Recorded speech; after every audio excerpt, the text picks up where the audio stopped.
भारत और चीन के रिश्तों के बीच एक अहम और सकारात्मक खबर सामने आई है। लंबे समय से तनावपूर्ण माहौल के बाद अब दोनों देशों के बीच धार्मिक और सांस्कृतिक जुड़ाव को लेकर एक बड़ा कदम उठाया गया है। चीन ने 2026 में होने वाली कैलाश मानसरोवर यात्रा को लेकर बड़ा ऐलान किया है। भारत में मौजूद चीनी दूतावास की प्रवक्ता यू जिंग ने जानकारी दी है कि इस साल करीब 1000 भारतीय श्रद्धालुओं की यात्रा में चीन सहयोग करेगा। उन्होंने इस फैसले को दोनों देशों के बीच विश्वास और दोस्ती को मजबूत करने वाला कदम बताया है। सोशल मीडिया प्लेटफॉर्म एक्स पर पोस्ट करते हुए यूजिंग ने कहा कि 2026 में चीन के सीजियांग क्षेत्र में स्थित कांगरीन मतलब कैलाश पर्वत और मानसरोवर झील की यात्रा एक बार फिर भारतीय श्रद्धालुओं के लिए शुरू हो रही है। उन्होंने उम्मीद जताई कि यह यात्रा भारत और चीन जैसे प्राचीन सभ्यताओं के बीच आस्था, सांस्कृतिक संबंध और लोगों के बीच जुड़ाव को और गहरा करेगी। कैलाश मानसरोवर यात्रा भारत के श्रद्धालुओं के लिए बेहद पवित्र मानी जाती है। भगवान शिव का निवास माने जाने वाले कैलाश पर्वत और मानसरोवर झील का हिंदू धर्म में विशेष महत्व है।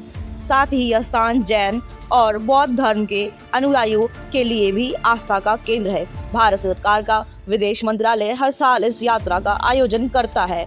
साल 2026 में यह यात्रा जून से अगस्त के बीच आयोजित की जाएगी।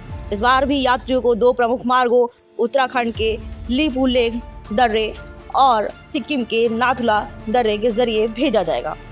यात्रा के लिए कुल 20 बैच बनाए जाएंगे और प्रत्येक बैच में 50 श्रद्धालु शामिल होंगे, यानी कुल मिलाकर करीब 1000 यात्रियों को इस साल यात्रा का अवसर मिलेगा।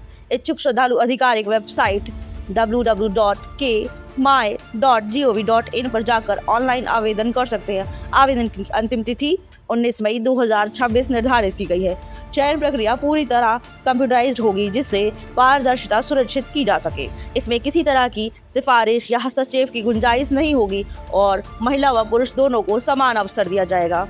ध्यान देने वाली बात यह है कि साल 2020 में गलवान घाटी संघर्ष के बाद दोनों देशों के बीच तनाव काफी बढ़ गया था, जिसके चलते यह यात्रा रोक दी गई थी। लगभग 5 साल के अंतराल के बाद पिछले वर्ष इस यात्रा को दोबारा शुरू किया गया था। हालांकि इस बार सबसे बड़ा बदलाव यह है कि श्रद्धालुओं की संख्या बढ़ाकर 1000 कर दी गई है, जिसे चीन की ओर से एक सकारात्मक पहल के तौर पर देखा जा रहा है। अब देखना होगा कि यह कदम आने वाले समय में भारत और चीन के रिश्तों में कितनी गर्मजोशी ला पाता है। फिलहाल के लिए बस इतना ही। देश और दुनिया की तमाम बड़ी खबरों के लिए बने रहिए हमारे साथ। नमस्कार।